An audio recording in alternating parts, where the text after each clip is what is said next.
қалай? 20 жыл, иә? Қандай сабақ еді? Алгебра. Өткен тақырыпта қандай тақырып өттік? Кез келген бұрыштық синусы, косинусы, тангенсін және катангенсін мәндерін табу. Қазір сіздермен логикалық тапсырмалардан тербету сәті жүргізетін боламыз. Сұрақтар көрініп тұр ма? Бірінші сұрақ.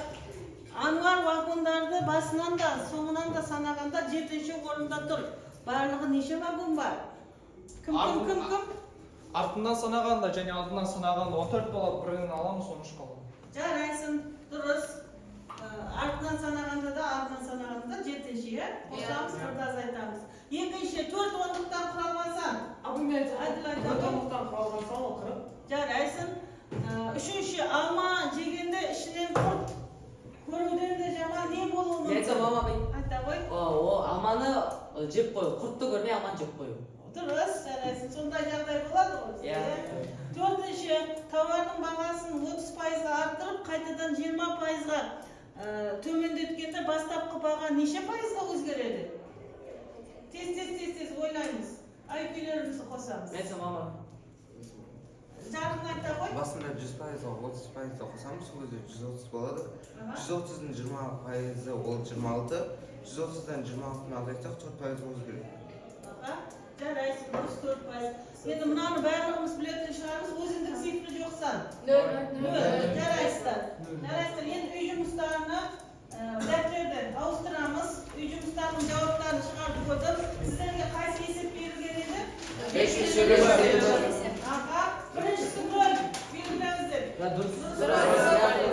Екіншісі 0 шығу керек. Үшіншісі түбір асты 3 шыққан. Барлығымызда дұрыс па? Әділ шешіңіздер. Төртіншісі 1. Дұрыс, иә? Тексердіңіз ғой, дәптерлерді ауыстырдыңыз. Бірлік шеңбер. Сіздерге көмекші құрал ретінде мен алдыларыңызға таратып беріп қойдым. Бірлік шеңбер және сағат таратып қойдым, иә? Бүгін бізге бұл көмекші құрал ретінде пайдаланамыз. Одан кейін аздап қайталап жіберейік, иә? Оң және теріс градустар қай бағытта? Ол бізде сағат тілімен көрсетсек, ол сағат тіліне қарсы белгіленеді, ал теріс сандар ол бізде сағат тіліне бағыттас белгіленеді. Дұрыс па, келісеміз бе? Жарайсыздар. 390 градус қай шеректе? Тез. Бірінші шеректе. 360 қосамыз, 30 дұрыс. Минус 780 градус. Тағы. Үшінші шеректе. Үшінші шеректе қалай таптық? Қалай айналдық? 360-ты 2 рет айналдық. Ой, 360-ты 2 рет айналдық. Сағаттан көрсете аласың ба соны? Сағаттан? Иә. Бағытпен. Бағытпен, қалай бағытпен? Ол қараңғыға қарсы бағыттас. Өйткені минус болып тұр ғой? Минус болып тұр, сағат бағытымен бағыттас болып тұр. Бағыттас болып тұр. Естен шығармаймыз. Төртінші, косинус альфа тең x кім түсіндіреді? Бұл не? Косинус альфа тең x. Косинус альфа тең x ол бізде абсцисса, ал синус бізде аргинаны болады. Ал тангенс және катангенстен табу үшін біз y-ті x-қа бөлеміз, ал катангенс табу үшін x-ті Жарайсын. Керемет. Ал енді қалай ойлайсыздар? Бүгінгі сабағымыздың тақырыбы, мақсаты не екен?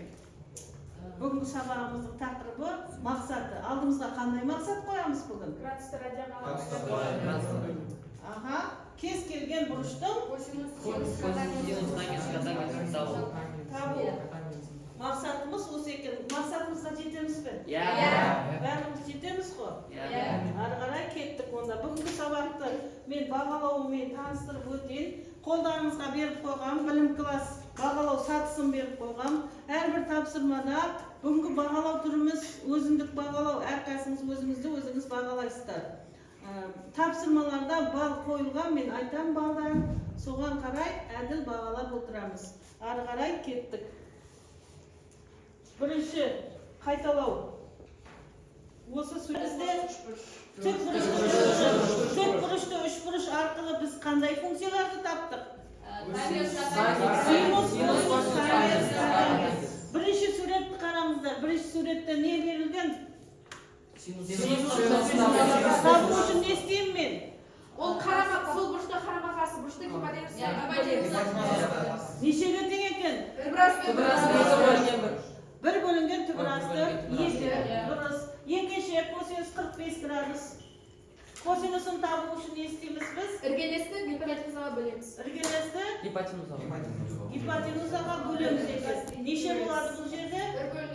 Бір бөлінген түбірасты 2. Тангенс 45 градусымыз нешеге тең болады? Қарсындағы катетті іргелес катетке бірді бірге бөліп. Неше екен? Бір екен. Анықтап алған болсақ, енді тапсырма жүктарымызбен орындаймыз. Жүктік тапсырма орындаймыз.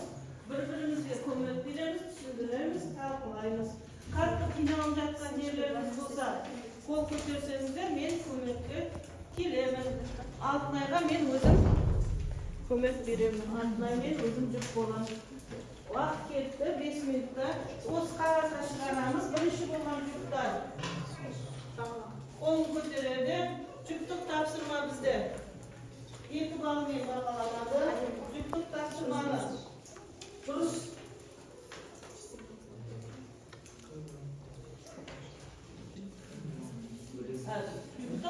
жүктік тапсырмамыз 3 балмен бағаланады. Бұл жерде 3 есеп бар, е? Мен Алтынаймен жүк болайын да көмектесейін, е? Кестені нашабай. Аға, кесте бар, көмекші құралы сіздерде. Жоқ, мынаған тең деп. Нешеге тең екен, табамыз. Нешеге тең. Сосын қосу. 3. Сіздерді мен отырады ма? Бірлік шеңбер сызырсты. Жоқ, тұра берсін, бірлік шеңбер сызырсты. Кесте бар, кестесі болып, есептей бар. Соған жарқын. Сіздерді не? Бірлік шеңбер сызырсты.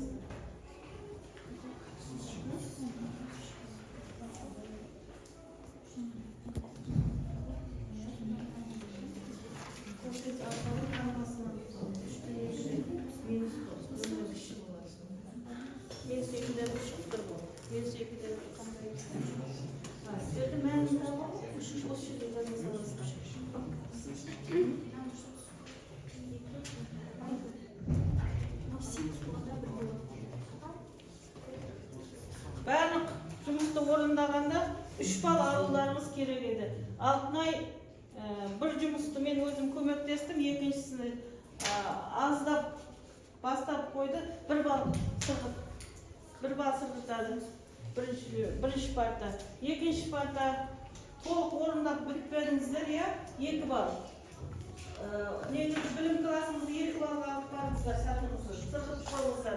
Үшінші жүк толық орындады 3 бал. Айғаным менде. Әмірхан мен Айолым толық орындады, дұрыс 3 бал. Назерке мен Көркемай толық орындады 3 бал. Сырғытып қойыңыздар 3 балға. Инкар мен Нұрай 3 бал. Бізде топтық жұмысқа қазіргі келесі кезеңіміз топтық жұмыс, біз біргеміз. Топта бір-біріміздің еңбегімізді бағалап, білмегенімізді бөлісіп, білгенімізбен бөлісіп шығарамыз. Әр топқа бір-бір тапсырмадан. Бірінші қатар бірінші топ, екінші қатар екінші топ, үшінші қатар үшінші топ болады. Алдыңызға мен A3 қағаздарын тараттым. Сол қағазбен жұмысты шығарып, сосын топта талқылап, тұжырымдап бересіздер тақтаға шығып, е? Одан кейін бағалау, топтық бағалау, 2 жұлдыз бір тілек тәрізінде сағат бағытына қарай бағалаймыз. Сағат бағыты мен бағыттас бағытта. Бір чесек ол косинус 180 градус көбейтілген косинус 60 градус қосылған 2 синус 45 градус. Біз осы кесте, апай берген кестені қолданып, минус 1 көбейтілген 2-ден 1 қосылған 2 көбейтілген 2 түбір асты 2 бөлінген 2 деп және оны тең 1 минус тең минус 2-ден 1 қосылған түбір асты 2 деген мәлімдемемен шығардық осы кесте арқылы. Кесте арқылы. Ол бізде синус 45 бізде ол түбір асты 2 бөлінген 2 косинус 180 ал бізде 1 минус 1 ал 2 синус 45 синус ол бізде Түбірасы 2 бөлінген 2 болып тұр. Түбірасы 2 бар, бізде. Келісеміз бе? Ал қосарларыңыз бар ма басқа топтар? Отыра қой. Жарайсыз. Айта қой. Бізде қарап отырамыз басқа топтар. Бізге берілген есеп, бұл бізде синус 90 градус көбейтілген синус 60 градус қосылған 2 косинус 30 градус. Бізде синус 90 градус кесте бойынша бізде 1-ге тең, ал синус 60 градус ол түбір асты 3 бөлінген 2-ге тең. Ал косинус 30 ол бізде түбір асты 3 бөлінген 2. Енді осылардың бүкіл мәндерін алып қосқан кезде бізде жауап 3 түбір асты 3 бөлінген 2 деген жауап шықты. Келісеміз бе? Жарайсыздар. Отырыңыздар. Үшінші топ. Бізге берілген есеп ал синус p бөлінген 3 азайтылған синус пи бөлінген 6 қосылған 5 катангенс пи бөлінген 4 және де азайтылған 5 синус p бөлінген 2. Кестеге қарап қоятын болсақ бізде косинус p бөлінген 3 1,2-ге тең, синус p бөлінген 6 1,2-ге тең, катангенс p бөлінген 4 1-ге тең, синус p 2 1-ге тең, және де біз оларды орнына қоятын болсақ бізде жауабы 0 шығады. Келісеміз бе? Ал енді отыра ғой. Сағат тілімен үшінші топ, екінші топты, екінші топ бірді, бірінші топ, үшті бағалайтын едік. 2 жұлдыз білдіреді. Айшы. Қайсы топты? Ана ол екінші топтікі себебі олар түсінікті шығарған және орындарына дұрыс қойды. Жауап дұрыс шықты. Рахмет. Ал екінші топ, үшінші топты? Бұл жауабы дұрыс шыққан, сонымен қатар орын-орнына дұрыс қойылған, ал бір тілегін айтатын болса, ол синустың қанша болатындарын бөлек-бөлек жазып кетсе. Ұсынысы. Келісесіздер ме? Ал енді сіздер бір неге, үшіншіде кім айтады? 2 жыл. Меніңше үшінші топ жақсы шығарды және олар жақсы түсіндіріп берді. Жарайсыздар. Рахмет барлығыңызға. Топтық жұмысымыз 2 балдан сақтаймыз. Ал енді алған білімдерімізді, осы сабақта алған білімдерімізді аздап қана кішкене математикалық диктант арқылы біз қорытып өтейік. Математикалық диктантты қаратып шықтым. A4 парақтан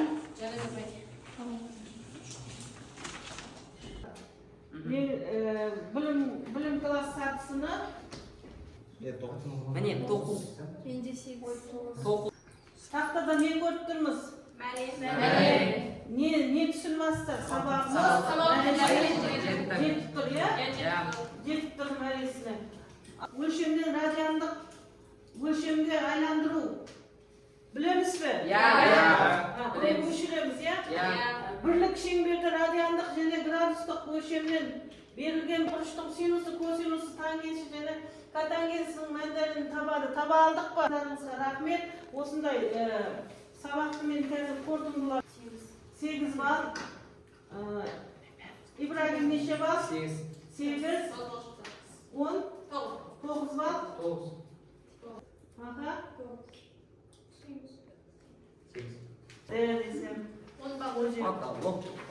Маған нелеріңіз беріңіздер. Мәресіне жетті. Сабақты таза тақтамен әдісімен қорытындыладық. Біздер таза тақта қалды.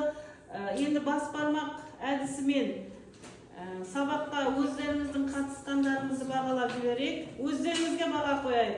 Өте жақсы. Ал енді сабақ түсіндіргеніңіз жақсы болды. Сабақ өте ұнады.